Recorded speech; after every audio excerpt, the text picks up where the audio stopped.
This is our next lecture of Kingdom Animalia chapter. Now in this chapter we are going to study the basic criteria for classification in Kingdom Animalia. Kingdom Animalia में जितना भी classification, like here you can see the entire chart mentioned on the board, that is of the Kingdom Animalia classification. So on the what basis, कौन से basis पे ये Kingdom Animalia में classification किया गया है, उस क्लासिफिकेशन के पीछे के रीजंस, क्राइटेरिया जो है पहले हम पढ़ेंगे and then we will start with the actual classification. Okay, now criteria, the question is criteria, reasons for classification. कौन से बेसिस पे ये किंगडम्स में अलग अलग फाइलम जो भी क्लासिफिकेशन है वो किया गया है, वो क्राइटेरिया पहले हम देखेंगे. ओके, तो फर्स्ट क्राइटेरिया है grades of organisation. Grades of organisation, अलग अलग किसी भी ऑर्गन के अलग अलग लेवल्स होते हैं बॉडी के. जैसे कुछ ऑर्गेनिज्म सिंगल सेल से बने होते हैं, सो दे आर यूनिसेल्युलर, सो वहाँ पे उनका ग्रेड ऑफ ऑर्गेनाइजेशन है सेल. कुछ ऑर्गेनिज्म में थोड़ा advance, cell comes together form tissue, तो टिश्यू लेवल का उनका बॉडी ऑर्गेनाइजेशन है. फिर टिश्यू से बनते हैं organ, organ form the organ system. तो कौन से लेवल पे उनकी बॉडी ऑर्गेनाइजेशन है, यूनिसेल्युलर है या group of cells come together tissues या फिर ऑर्गन्स प्रेजेंट है ऑर्गन सिस्टम. तो इस तरह से ग्रेड्स ऑफ ऑर्गेनाइजेशन में कौन से लेवल पे वो एनिमल है that is given. Okay, next criteria is body symmetry. अब ये जो ऑर्गेनिज्म, जो भी एनिमल है, उसकी बॉडी सिमेट्री कैसी है, तो यहाँ पे बॉडी सिमेट्री के बेसिस पे 3 क्राइटेरिया है. That is totally asymmetrical. Asymmetrical मतलब there is no particular shape for the body, वो उस एनिमल्स में कोई पर्टिकुलर शेप ही नहीं है. असिमेट्रिकल का जो एग्जाम्पल है that is of your sponges. They do not have any shape, they are totally asymmetrical. Then second, जब सिमेट्रिकल है तो एक तो रेडियल सिमेट्रिकल है, यहाँ पे स्नेल भी है, example sponges and snail. Sponges and snails, some sponges and snails are don't have any kind of symmetrical, irregular shape, there is no particular shape, तो वो हो गया asymmetrical. Second is radial symmetrical. Radially symmetrical मतलब example starfish. हम symmetrical कब कहते हैं, जब किसी भी एक एंगल से जब हम उनको बॉडी को डिवाइड करेंगे तो इक्वल पार्ट होने चाहिए. जब रेडियल सिमेट्री से बॉडी को डिवाइड किया जाता है, फॉर एग्जाम्पल इसका रेडियल का एग्जाम्पल है स्टारफिश. तो स्टारफिश देखते हैं, तो किसी भी सिमेट्री से अगर आप उसको,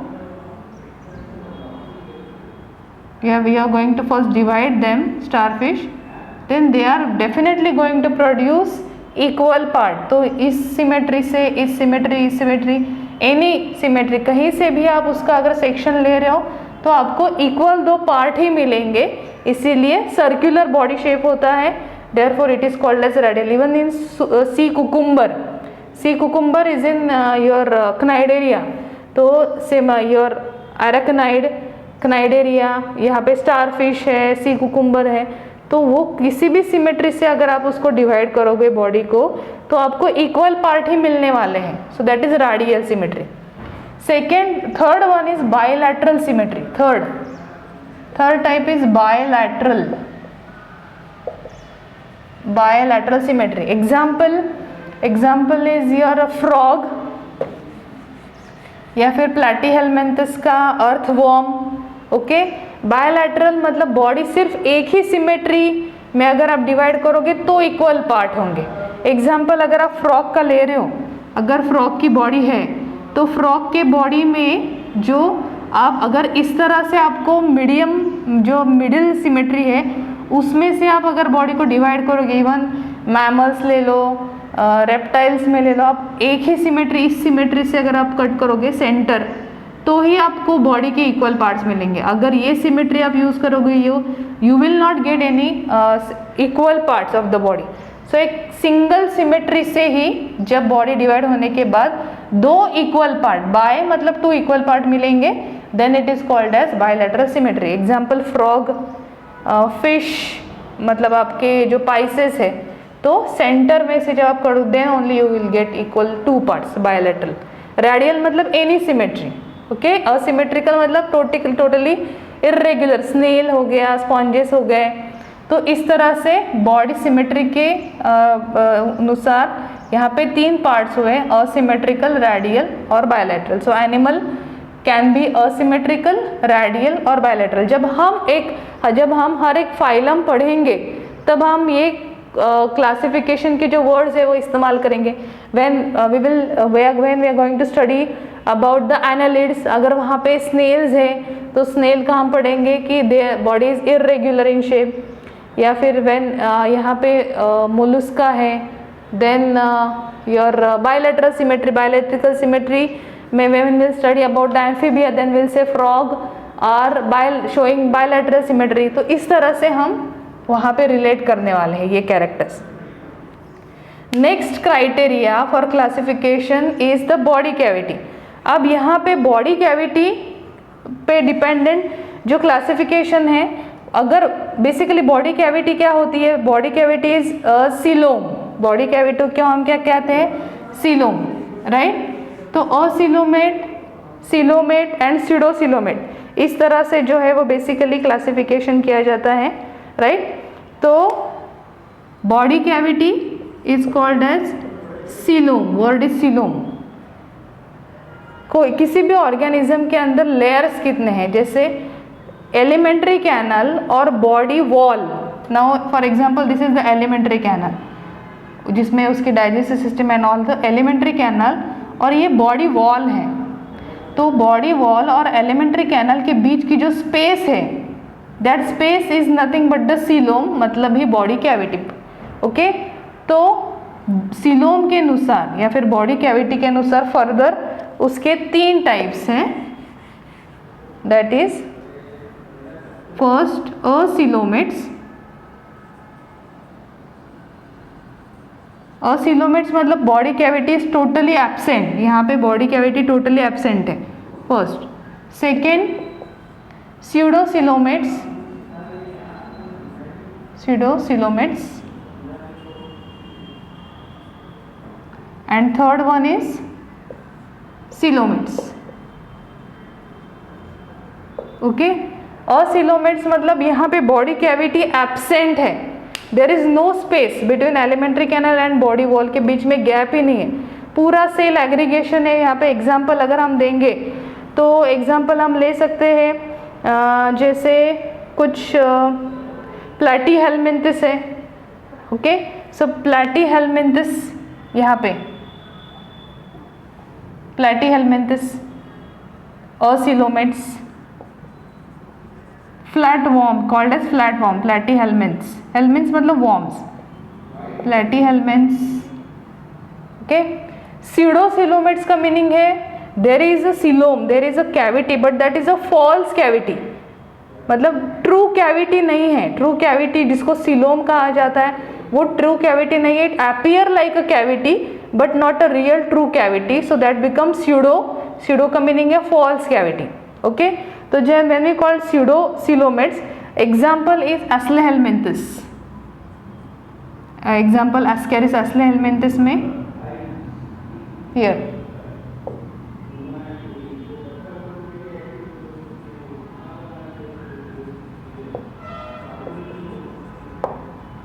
okay. Acoelomates, Platyhelminthes, pseudocoelomate, Aschelminthes. Next coelomates मतलब शोइंग ट्रू बॉडी कैविटी, मतलब यहाँ पे लेयर है, तीन लेयर है बॉडी में, एलिमेंट्री कैनल है, बॉडी वेल के बीच में गैप है, वहाँ पे एक्टोडर्म है, मेसोडर्म है, लेयर्स है, तीन लेयर्स है, तो वो ट्रू बॉडी कैविटी शो करते हैं, दैट इज सीलोमेट्स। इसका एग्जाम्पल है एनालिड्स से आगे सारे ही, एनालिड्स के आगे, अब यहाँ पे Cnidaria and all they are showing they are acoelomates, यहाँ पे Porifera, Cnidaria, Ctenophora up to Platyhelminthes there is no body cavity, so they become acoelomates. यहाँ पे एस्लेहेलमिन्थिस में बॉडी कैविटी है but that is not true, so become pseudohelminths. Pseudocoelomates, और annelids के आगे जैसे arthropod, annelids, Mollusca, Echinodermata, Hemichordata, they show a true body cavity, coelom is present. उस coelom में अलग अलग ऑर्गन सिस्टम है, उनकी प्रोटेक्टिव लेयर बनता है सिलोम में, बॉडी वॉल। तो इस तरह से ट्रू बॉडी कैविटी है, उसके अंदर अलग अलग ऑर्गन्स हैं। So such organisms with true coelom are called coelomates organism. Example आपको जो लिखना है वो है अबव एनालिड्स, एनालिड्स के आगे जितने भी फाइलम है they show true body cavity, that is they are coelomates. Okay, next germ layer. अब जर्म लेयर जो है वो बेसिकली 3 काइंड्स के होते हैं germ layer. So ectoderm, mesoderm and endoderm.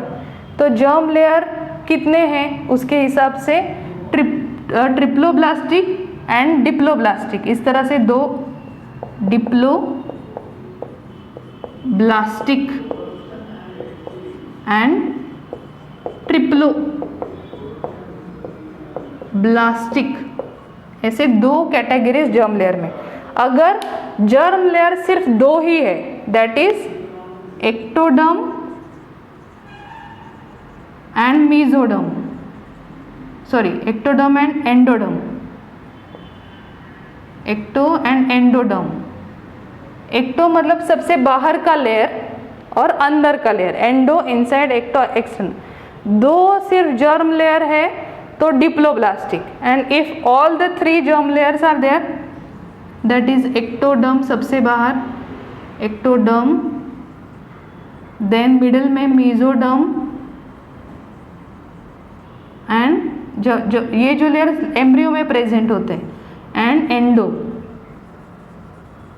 Embryo में ये जो 3 लेयर्स प्रेजेंट, उससे ही अलग अलग ऑर्गन सिस्टम्स बनती है, बॉडी पार्ट्स बनते हैं। तो एक्टोडर्म, मेसोडर्म, एंडोडर्म, अगर तीनों ही लेयर्स प्रेजेंट है, जर्म लेयर प्रेजेंट है, so that called as triploblastic. Okay, so based on the germ layer organism can show diploblastic और triploblastic kind of body. Segmentation, segmentation body के में अगर body अगर छोटे छोटे यूनिट्स में डिवाइडेड है तो उसको कहा जाएगा segmentation. So body can be either asegmented और segmented, asegmented and second segmented. Okay, अब असेगमेंटेड मतलब बॉडी प्लेन है, there are no units, and segmented मतलब छोटे छोटे यूनिट्स। एग्जाम्पल उसका क्लासिकल एग्जाम्पल है वो है earthworm.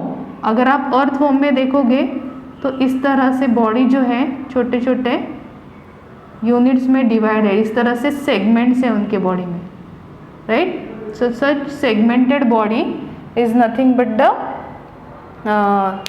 comes under the segmented criteria. Okay, last criteria is body plan, again a very important body plan. अब ये जो body plan है उसमें भी फर्दर 3 कैटेगरीज है।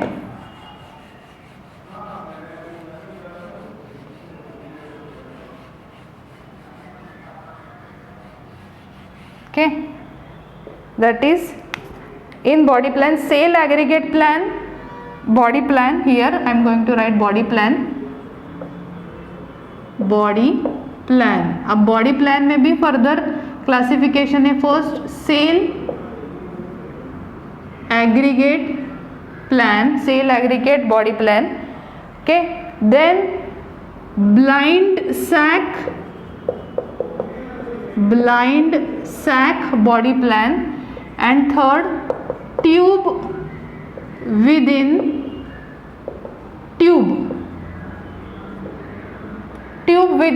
Tube body plan. इस तरह से बॉडी प्लान में 3 क्राइटेरियाज हैं।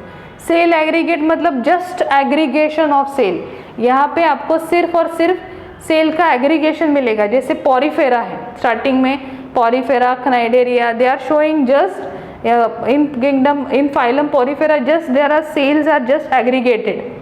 Okay, blind sac body plan में सिर्फ एक ही ओपनिंग होती है, there is a just 1 single opening. Okay, and that that opening is for ingestion, means for the entry of food, and also excretion, removal of the waste material.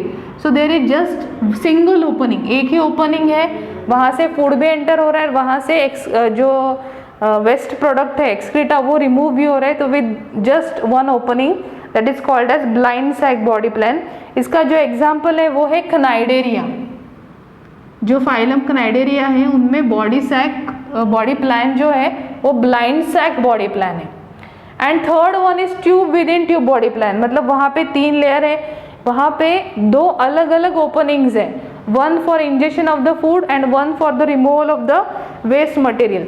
सो यहाँ पे annelids onwards, मतलब arthropod ले लीजिए, arthropod में जितने भी सारे animals हैं, Mollusca, echinoderm, hemichord, they all show 2 openings, one for the ingestion of the food and other for the excretion of the waste material. So that body plan is called as tube within tube body plan.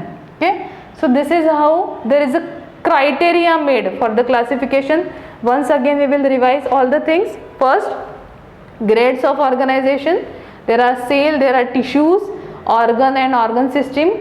Body symmetry में 3 criteria है. Asymmetrical bodies totally irregular. Radial example बताया था मैंने, starfish और sea cucumber. Bilateral body can B divided only in 2 parts, example frog, salamander. Body cavity को कहा जाता है सीलोम. अगर सीलोम ट्रू है तो कहा जाएगा सीलोमेट्स, अगर फॉल्स है तो सीडोसिलोमेट्स, एंड एब्सेंट है तो असिलोमेट्स. यहाँ पे example acoelomate Platyhelminthes, pseudocoelomate Aschelminthes, and coelomates जो है वो एनालिड्स ऑनवर्ड्स. जर्म लेयर अगर 2 है तो आप कहोगे diploblastic, only ectoderm and endoderm. अगर जर्म लेयर 3 है तो आप कहोगे triploblastic, endo, meso and endo. Segmentation अगर बॉडी पे यूनिट्स है, सेगमेंटेड है, then you should say body segmented. अगर ये सेगमेंट्स एब्सेंट है तो असेगमेंटेड. सेगमेंटेशन का एग्जाम्पल है earthworm. Body plan, now there are 3 kinds of body plan. Cell aggregate, just cell वहाँ पे एग्रीगेट हो रहे हैं, that plan is called cell aggregate plan. उसका एग्जाम्पल है Porifera. Then blind sac body plan, example है Cnidaria, just one opening for ingestion and excretion. Tube within tube have 2 different opening for ingestion and removal of waste substance. There are 2 separate opening. So these are the criteria, and this is the basic plan of classification and how step by step we are going to cover this chapter. So at the starting, first we will start with the there are 2 non-chordates and chordates. Okay, उससे पहले हम पढ़ेंगे invertebrates and vertebrates. तो first we will start with the non-chordates. Non-chordates में हम 10 phylum पढ़ने वाले हैं. These are non chordates animals who are having, ऐसे एनिमल्स कि जिनमें नोटोकॉर्ड एब्सेंट होता है. So animals without notochords, there are such 10 phylum you are going to study. Porifera, Cnidaria, Ctenophora, Platyhelminthes, Aschelminthes, annelids, arthropods, Mollusca, Echinodermata and Hemichordata. Then animals having notochord are called as phylum Chordata, which comes under phylum Chordata. अब ये phylum Chordata में further classification, subphylum Urochordata, subphylum Cephalochordata and subphylum Vertebrata. Okay, now under this phylum Vertebrata there are 2 super classes, that is Pisces and Tetrapoda. Pisces मतलब the organism or animals, nothing but the fishes. Pisces में भी 2 categories है, Chondrichthyes, Osteichthyes. Chondrichthyes skeleton is made up of basically cartilage. Osteichthyes skeleton जो है वो bones और cartilage से बनी है. उसके बाद नेक्स्ट एंड लास्ट जो सुपर क्लास है वो टेट्रापोडा. टेट्रा मतलब 4, पोडा मतलब लिम्स. जितने एनिमल्स में 4 लिम्स होते हैं दे कम्स अंडर टेट्रापोडा. तो ऐसे फर्दर 4 कैटेगरीज, यहाँ पे 4 क्लास कहा जाता है. सुपर क्लास के नीचे क्लास आता है. तो amphibia the frog group, reptilia the snake, Aves the birds and mammals with the all memory glands including human, dogs and cats. So this is the small review हम यहाँ पे ले रहे हैं कि किस तरह से हम ये चैप्टर में क्लासिफिकेशन पढ़ने वाले under the kingdom Animalia. Thank you.